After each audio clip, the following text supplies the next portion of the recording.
नमस्कार, मैं हूं आपके साथ गौरव राजेंद्र। बुलेटिन की शुरुआत करते हैं। मुख्यमंत्री नायब सिंह सैनी ने प्रदेश के दोनों पद्मश्री से मुलाकात की और संत कबीर कुटीर में दोनों से सपरिवार मुलाकात की है। आपको बता दें कि साहित्यकार संतराम देशवाल और पैरा ओलंपिक स्वर्ण पदक विजेता हरविंदर को मुख्यमंत्री ने सम्मानित किया। दोनों को मुख्यमंत्री ने पद्मश्री सम्मान के लिए बधाई दी एवं सुखद भविष्य की कामना की।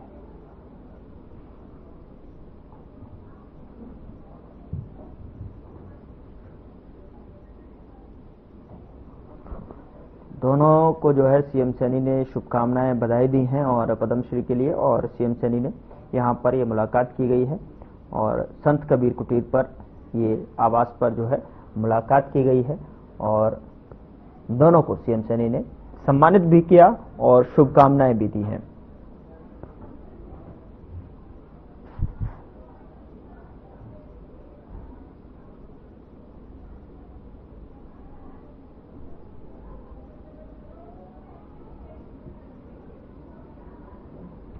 जिसकी तस्वीर आपकी टेलीविजन स्क्रीन पर है।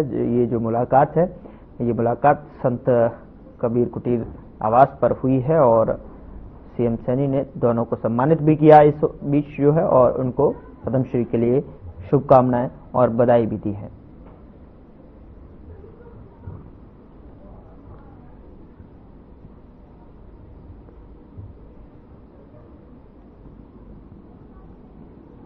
उधर हरियाणा के मुख्यमंत्री नायब सिंह सैनी ने पंचकुला के सेक्टर 5 स्थित टाउन पार्क में विधिवत रूप से जो है 37वें बसंत उत्सव का शुभारंभ किया और इस 2 दिवसीय बसंत उत्सव का आयोजन पंचकुला मेट्रोपॉलिटन डेवलपमेंट अथॉरिटी की तरफ से किया जा रहा है।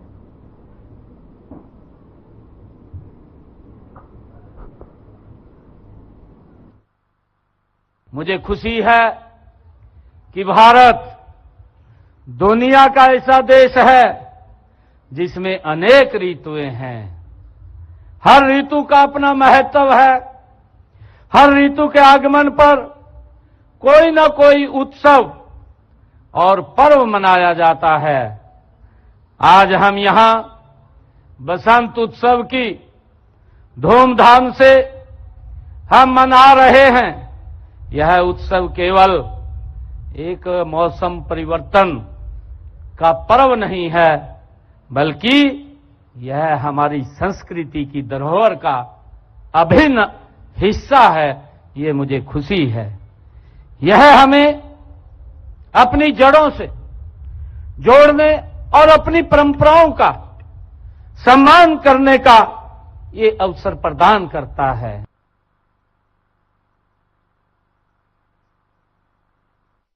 मुख्यमंत्री नायब सिंह सैनी ने अंतर्राष्ट्रीय महिला दिवस के उपलक्ष्य में नारी शक्ति रक्तदान शिविर में शिरकत की और राजकीय महिला पीजी महाविद्यालय पंचकुला में शिविर आयोजित किया गया था और इस अवसर पर जो है अंतर्राष्ट्रीय महिला दिवस की हार्दिक बधाई और शुभकामनाएं दी गई। आपको बता दें कि इस दौरान मुख्यमंत्री ने रक्तदान करने वाली महिलाओं को प्रशंसा पत्र देकर सम्मानित भी किया और रक्तदान शिविर में 138 से अधिक महिलाओं ने रक्तदान किया।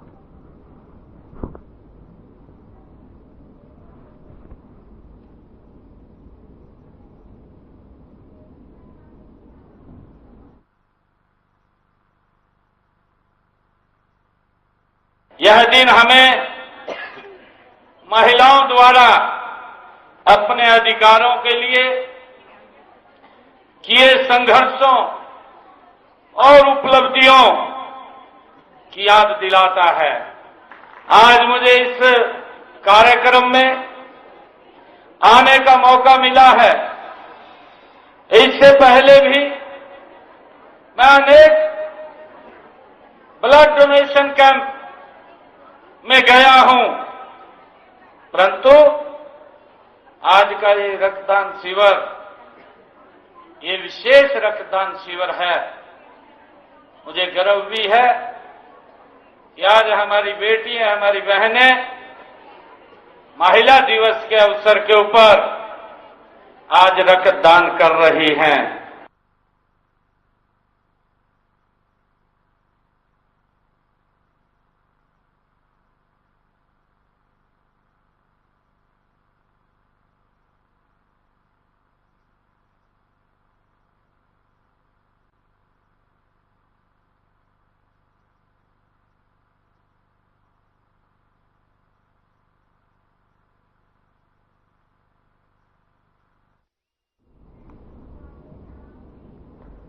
उधर भिवानी जिला के गांव बापोड़ा में मिजोरम के राज्यपाल एवं पूर्व जनरल और उन्होंने सावित्री देवी पार्क का उद्घाटन किया। महाराणा प्रताप की मूर्ति का अनावरण भी किया गया है। इस दौरान सांसद धर्मवीर सिंह भी मौजूद रहे। वहीं पत्रकारों से बातचीत करते हुए राज्यपाल बीके सिंह ने कहा कि सावित्री देवी पार्क का उद्घाटन किया गया है।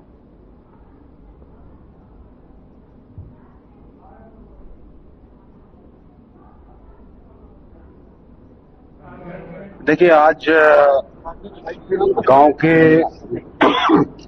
एक पार्क का उद्घाटन है। ये पार्क जो है मामूराज सिंह जी ने बनवाया, जो फिलहाल अमेरिका में रह रहे हैं अपने परिवार के साथ, और उनकी इच्छा थी कि गांव के लिए कुछ कराया जाए। तो उन्होंने एक वो इलाका जो कि काफी खराब था, उसको चुनकर यहाँ पर पार्क भी बनाया है, महाराणा प्रताप की मूर्ति भी लगाई है।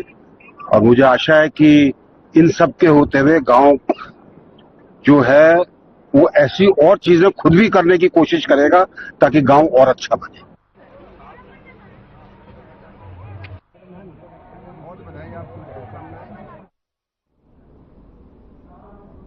उधर मई 2016 में महिला पत्रकार पूजा तिवारी की मौत में आरोपी बनाए गए हरियाणा पुलिस के इंस्पेक्टर अमित को 9 साल बाद लंबे चले ट्रायल के बाद अदालत ने बरी कर दिया है। वहीं अब परिजन इस फैसले से असंतुष्ट नजर आ रहे हैं और उन्होंने जो है हाईकोर्ट से जाने की बात कही है। दूसरी तरफ जो है इंस्पेक्टर अमित के वकीलों ने पत्रकारों से बातचीत करते हुए बताया कि लंबे चले इस मामले में कोई भी सबूत इंस्पेक्टर अमित के खिलाफ पेश नहीं किया जा सका, जिसके चलते अदालत ने उन्हें इंसाफ दिया है और बरी कर दिया है।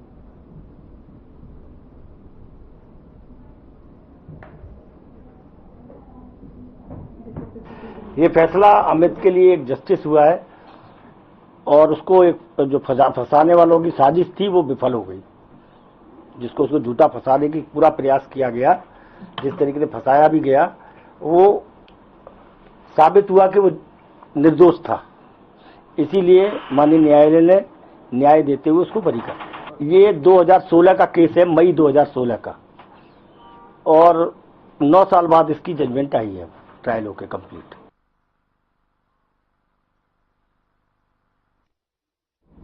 उधर भारत में होली का त्योहार हर जिले में धूमधाम से मनाया जाता है, मगर एक गांव ऐसा भी है जहां पर होली का त्योहार पिछले कई वर्षों से नहीं मनाया जा रहा है। दरअसल हरियाणा के कैथल जिले के दुसेरपुर गांव में पिछले 300 सालों से जो होली का त्योहार नहीं मनाया जाता है। आइए आज हम आपको बताते हैं कि ऐसा क्या हुआ था, यहां पर होली नहीं मनाई जाती। ग्रामीणों का कहना है कि होलिका दहन के दिन एक ऋषि ने गांव वालों को श्राप दिया था कि किसी अनहोनी के कारण दुसेरपुर के ग्रामीण लगभग 300 वर्षों से जो है होली का त्योहार नहीं मनाते हैं। ग्रामीण बताते हैं कि यहां पर 300 साल पहले होलिका दहन मनाने के लिए गांव के लोग सूखी लकड़ियां, उपले और अन्य चीजें इकट्ठा करते थे, लेकिन होलिका दहन के समय से पहले ही कुछ युवाओं को शरारत सूझी और उन्होंने समय से पहले ही होली दहन शुरू कर दी।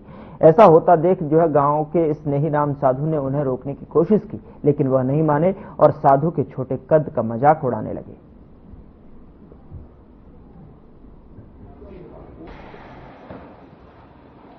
पूरी टीम वन्य प्राणी विभाग से और वन विभाग के साथ थी, तो सूचना मिली तुरंत आई।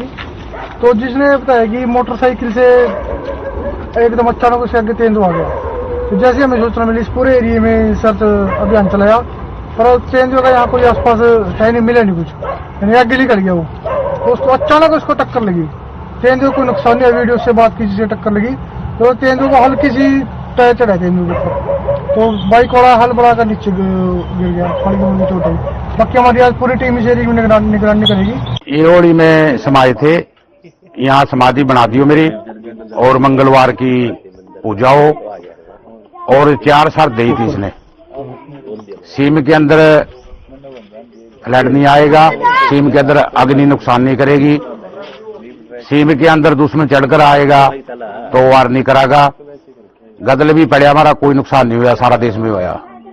और समाधि क्यों ली थी, अपनी समाधि क्यों ली? समाया था जी। ये क्या कारण था, क्या कारण? कारण देखो जी, पता इसकी इच्छा थी, न्याणी उम्र का था या कोई ज्यादा उम्र का नहीं था। कहानी ऐसे है सर कि हमारे जो हमने पूर्वजों से सुना है कि लगभग 300 वर्ष पहले यहाँ एक छोटा सा होलिका दहन किया जाता था। तो उसमें हमारे बाबा थे श्री राम स्नेहीदास जी, लटियों वाले छोटे कद के थे वो, और उन्होंने जब से यहाँ होलिका दहन बंद किया गया तो कुछ बच्चों ने उनके साथ मजाक किया। मजाक करने के बाद वो उनसे क्रोधित होकर के वो अग्नि में प्रवेश कर गए और उन्होंने अपने आप को नष्ट कर लिया। और जाते वक्त ये कहा गया कि अब के बाद इस गांव में कहीं भी होली का दहन नहीं किया जाएगा। और होली का दहन होगा तो कब होगा? अगर इस गांव में गाय के बछड़ा होगा और किसी जो हमारी यहाँ बहू है गांव में आई हुई तो उनके लड़का होगा होली वाले दिन, तो उसके उपरांत ही मनाई जाएगी।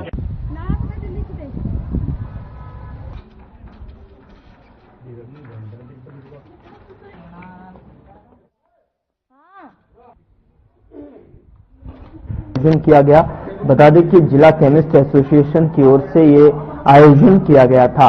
इस अवसर पर पलवल के पूर्व विधायक दीपक मंगला ने कार्यक्रम का शुभारंभ किया और पूर्व विधायक दीपक मंगला ने कहा कि इस पुनीत कार्य में समाज के सभी लोगों को बढ़ चढ़कर हिस्सा लेना चाहिए। दुर्घटना के समय में ऐसे लोगों की मदद के लिए रक्तदान के विशेष आवश्यकता होती है।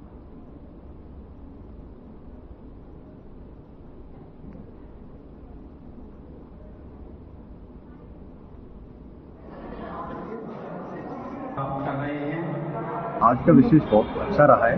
रक्तदाताओं का बहुत सहयोग है और ये हमारा 19वां रक्तदान शिविर है। 100 से ऊपर जा चुका है कैंप अभी हमारा और अभी कैंप जारी है। इससे उद्देश्य हमारा एक ही है कि भाई जो अपना रोड साइड एक्सीडेंट होते हैं उनको ब्लड की बहुत ज़्यादा जरूरत होती है। डिलीवरी के टाइम पे जो ब्लड की बहुत ज़्यादा जरूरत होती है और भी बहुत सारी जो अनीमिक पेशेंट हैं उनको भी बहुत ज़्यादा जरूरत होती है। और एक थैलीसीमिया के बच्चे हैं जो पलवल में बहुत ज़्यादा संख्या है और उनको भी ब्लड की बहुत ज़्यादा जरूरत होती है। क्या कहना चाहेंगे? आज के दिन हर साल ये लोग संजय अरोड़ा जी और मूलचंद मंगला जी की याद में रक्तदान शिविर का आयोजन करते हैं। ये 19वां रक्तदान शिविर है और हमें सौभाग्य प्राप्त होता है कि हम वहाँ पे भी सेवा दे पाते हैं और यहाँ पे बहुत सारे रक्तदाता इस समय पे रक्तदान करते हैं। आज पंजाबी सभा के अंदर हमारे बाबू जी मूलचंद मंगला जी, मेरे भाई स्वर्गीय संजय अरोड़ा जी की आज उनकी याद के उपलक्ष्य में एक प्रतिवर्ष रक्तदान शिविर का आयोजन होता है। आज ये 19वां रक्तदान शिविर और मैं सभी रक्तदान शिविर में मेरा आना हुआ है। जिला केमिस्ट एसोसिएशन पलवल की इसके तत्वाधान से होता है। हमारे प्रधान विनोद जी हैं, हमारे मुखिया साहब है, सारी टीम मिलकर के रक्तदान जैसा पुनीत कार्य करते हैं। और इस अवसर पर बहुत गणमान्य लोग भी शहर के इकट्ठे होते हैं, रक्तदान भी होता है। एक बहुत पुनीत कार्य है।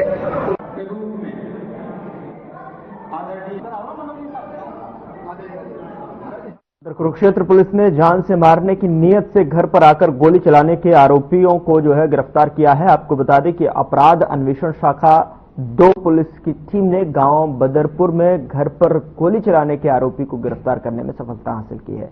बता दें कि जानकारी देते हुए अपराध अन्वेषण शाखा 2 प्रभारी निरीक्षक मोहनलाल ने बताया कि 24 फरवरी को बदरपुर वासी महिला ने पुलिस को बताया कि 24 फरवरी को वह अपने घर पर थी जब सुबह उसके घर पर किसी ने उसे आवाज लगाई। जब महिला का पति गेट खोलने गया तो 2 लड़के गोलियां चलाते हुए से जो है भाग निकले। फायरिंग की वजह से उसके पति गंभीर रूप से घायल हो गए और अपराध अन्वेषण शाखा 2 की टीम ने गहनता से जांच करते हुए आरोपियों को जो है गिरफ्तार कर लिया है।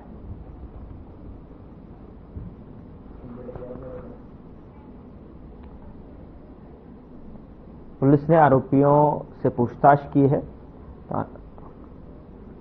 अन्वेषण शाखा 2 की टीम ने यहां पर सफलता हासिल की है। दरअसल आपको बता दें कि जिस तरीके से जो है एक घर पर बदरपुर में फायरिंग करने के मामले में जान से मारने की नीयत को देखते हुए यहां पर एक कार्रवाई की गई है।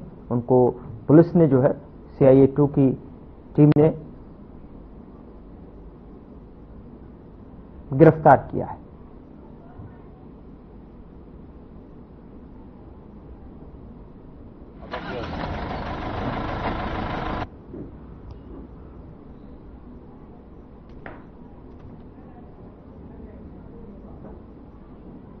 गांव बदरपुर जो थाना लाडवा में पड़ता है, एक व्यक्ति को गोली मार दी गई थी सुबह सुबह।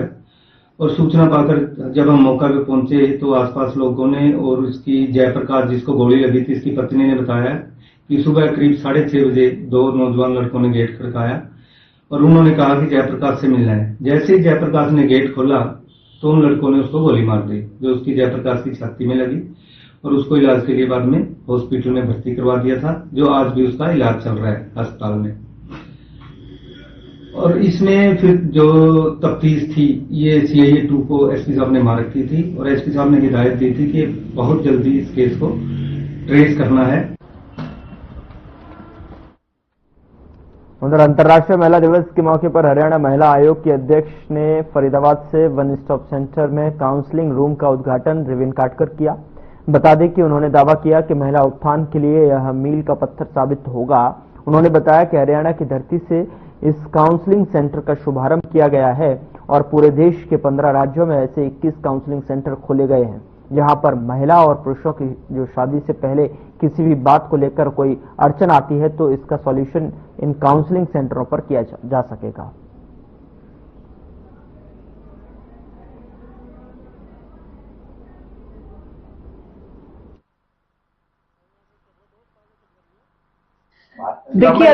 देखिए इसका कोई फिक्स डाटा या फिक्स कारण नहीं है, लेकिन ऐसे बहुत से परिवार हैं जो लव मैरिज करके एक जॉइंट फैमिली में लड़की आई और उसने अपने आप को वहां ढाल लिया तो वो बड़ा सक्सेसफुल है। कई केसेस ऐसे हैं जो बड़े परिवारों की यानी जॉइंट फैमिलीज की बेटी आई दूसरे परिवार में, लेकिन वो अपने यहाँ तो जॉइंट फैमिली चाहती है पर ससुराल में अलग रहना चाहती है। तो ये एक मेंटालिटी की बात है और मेरा पर्सनल मानना है, जो मेरा एक्सपीरियंस भी कहता है कि आप कितने भी पढ़े लिखे हों, आप गुड़े नहीं हैं अगर, तो आप परिवार नहीं जोड़ सकते। उधर होडल में पत्रकार संघ द्वारा होली मिलन समारोह का आयोजन किया गया और जिसमें उपायुक्त डॉक्टर हरीश कुमार वशिष्ठ ने बतौर मुख्य अतिथि शिरकत की। और आपको बता दें कि इस अवसर पर उनके साथ SDM होडल बलिना भी मौजूद रही। होली मिलन समारोह ब्रज के फाग रसिया सहित फूलों और चंदन तिलक की महक के साथ में गर्मामय ढंग से मनाया गया और समारोह में मीडिया कर्मियों ने मौजूद अधिकारियों के साथ एक दूसरे को फूलों और चंदन का तिलक लगाते हुए सौहार्दपूर्ण ढंग से भाईचारा कायम रखते हुए मनाया और जल संरक्षण का भी संदेश दिया।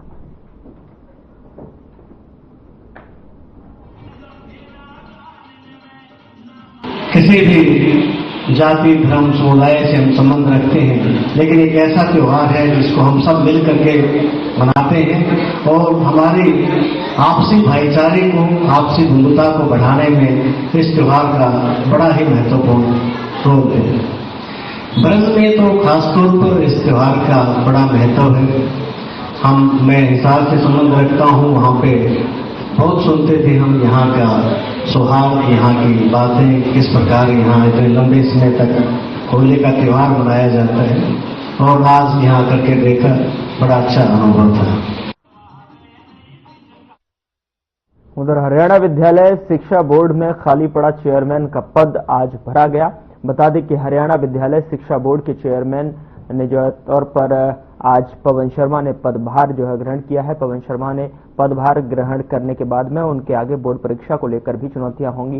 बोर्ड चेयरमैन ने कहा कि नकल रहित परीक्षा हो, इसके लिए बोर्ड पूरे प्रबंध कर रहा है। उन्होंने कहा कि बच्चों को नकल रहित परीक्षा का वातावरण दिया जाएगा।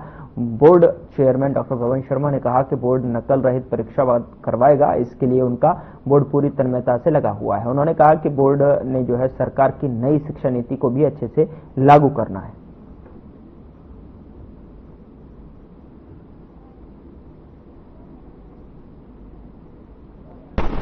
देखिए, जिस उद्देश्य से हरियाणा विद्यालय शिक्षा बोर्ड को 1969 में इस्टेब्लिश किया गया था, उद्देश्य यही था कि गुणात्मक शिक्षा हम अपने विद्यार्थियों को दें ताकि वो एक कामयाब और सभ्य नागरिक बने।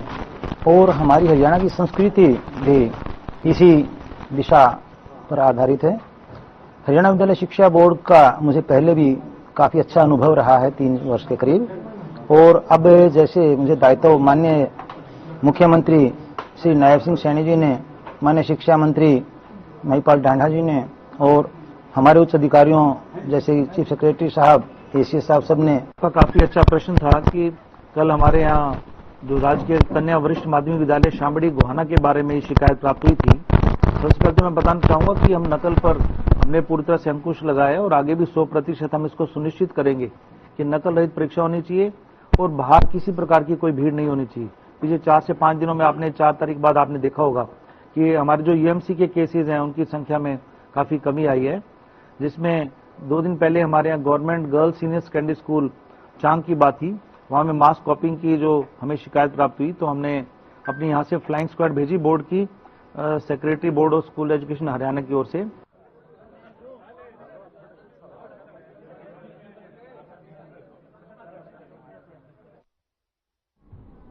उधर कैथल में श्रोमणी अकाली दल बादल यूनिट के हरियाणा प्रदेश पदाधिकारियों ने अपने पदों से इस्तीफा दे दिया है। इस्तीफे की प्रतियां सभी पदाधिकारियों ने चंडीगढ़ भेजी हैं।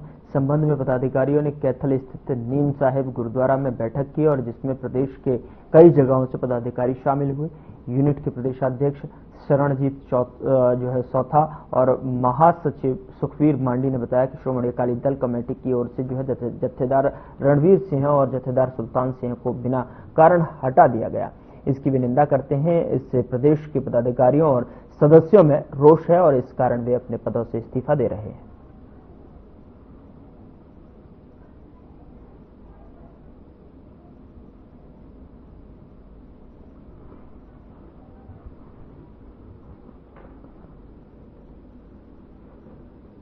बेनती है कि मैं पहला अपनी थोड़ी जी दसना चाहना है कि मैं मेरे जन्म तो पहला ही साडे परिवार जिहड़ा श्रोमणी अकाली दल दे विच काम कर रहा सी और जन्म तो बाद जिस तरह मैं जवान होया है और मेरे ख्याल 35-40 साल तो मैं हरियाणे दे विच काम कर रहा। पहला सर्कल प्रधान रहा, फिर जिला प्रधान रहा ते हुण मैं स्टेट प्रधान भी हरियाणे का रहा। हुण भी मतलब अज तक मैनू मतलब जिहड़ा प्रधान सा बड़ा लंबा चौड़ा काम किया और पार्टी दे नाल अकाली दा है और अकाली रवांगा। पर अज जिहड़ा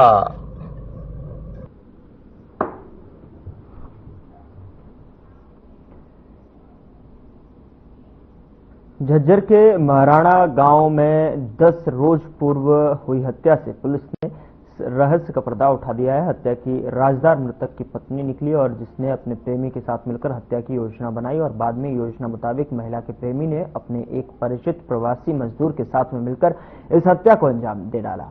इस मामले में पुलिस ने मृतक की पत्नी सहित 3 लोगों को गिरफ्तार किया है। आरोपी पत्नी को जहां अदालत द्वारा न्यायिक हिरासत में भेज दिया गया है, वहीं हत्या से जुड़े 2 अन्य आरोपियों को पुलिस ने मौके पर ले जाकर घटना का रिक्रिएट भी करवाया और इस पूरे मामले का खुलासा शनिवार को एसपी अनिल कुमार ने किया।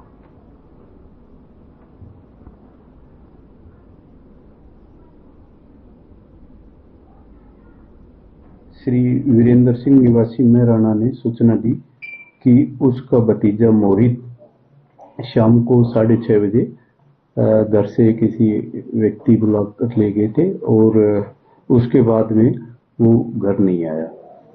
3 मार्च को सुबह उसकी डेड बॉडी मिली थी और जिसके ऊपर उस अभियोग में हत्या की धाराएं ऐड की गई थी। उसके बाद में सीपी साहब व डीसीपी झज्जर हिसार में नगर निगम चुनाव की गिनती 12 मार्च को होनी है, जिसके चलते निकाय चुनाव की मतगणना को लेकर हिसार में भी पुख्ता तैयारियां की जा रही हैं। नगर निगम चुनाव के रिटर्निंग अधिकारी हरवीर सिंह ने बताया कि 12 मार्च को होने वाली मतगणना के दौरान मतगणना केंद्र में मोबाइल ले जाने पर पाबंदी रहेगी और उन्होंने बताया कि मतगणना स्थल पर प्रवेश के लिए प्रवेश पत्र जारी किए जाएंगे और इसके तहत उम्मीदवार और चुनाव एजेंट को आई कार्ड जारी करेंगे।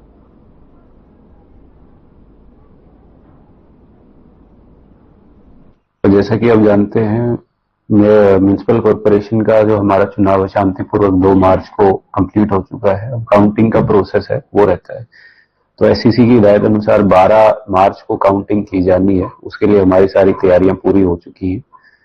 239 बूथ हमारे टोटल कॉरपोरेशन में थे इसलिए हम मेयर की और वार्ड मेंबर की गिनती के लिए दोनों सेपरेट हॉल्स हमने सेटअप किए हैं। मेयर के लिए 16 टेबल्स हमने लगाई हैं और वार्ड मेंबर के लिए हमने 14 टेबल्स लगाई है। उसके अलावा पोस्टल बैलेट के लिए एक एक टेबल रहेगी और हमारे जो जनरल ऑब्जर्वर हैं उनके लिए एक एक टेबल अलग से रहेगी। इसमें हर एक टेबल पर 3 लोगों का स्टाफ रहेगा, मेयर के लिए भी और वार्ड मेंबर के लिए भी। इसके अतिरिक्त हमने 20% स्टाफ रिजर्व में रखा है कि अगर किसी के कोई मेडिकल इमरजेंसी किसी स्टाफ की होती है या वैसे कोई पर्सनल रीजन होता है तो वो स्टाफ की कमी उसमें से पूरी की जा सके।